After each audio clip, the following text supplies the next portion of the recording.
So why is having the family member in the room so important? This is really one of the key changes we've seen in healthcare delivery in the last 20 years, in fact, in the last 5 or 6 years. Why is this important?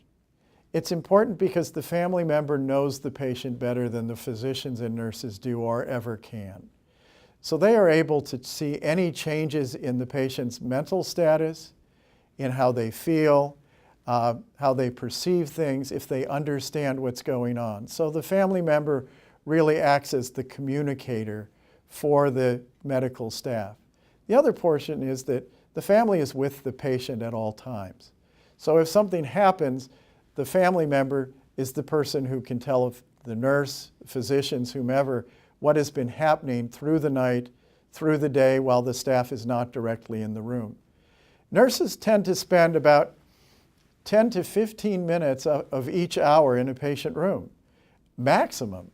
So they are missing a lot of the things that may be going on there, and frankly may not know whether something is right or wrong or affecting a patient in a certain way.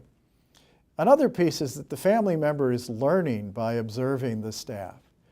So if the family member is there when medications are given, they can see whether the right medication is being given at the right dose, at the right time.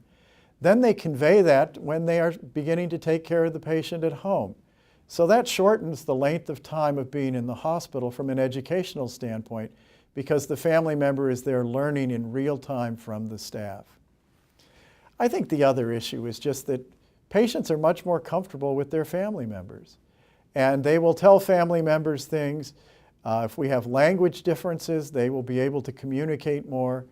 And at the end of the day, communication is probably the most important element to a safe and productive and good experience in the hospital. One of the key innovations within the patient rooms themselves is our technology related to communications. We're trying to do several things in this process. One is to limit the number of devices within the room itself. Currently, we have so many devices that do a limited number of activities that in many of our patient rooms we have 5 or 6 screens, which really don't create a very nice environment, a very chaotic environment. And we're trying, like has been done with the iPhone and other technologies, of bringing various communication devices into one. We're looking at creating communication devices in the hospital setting that can be done on one screen.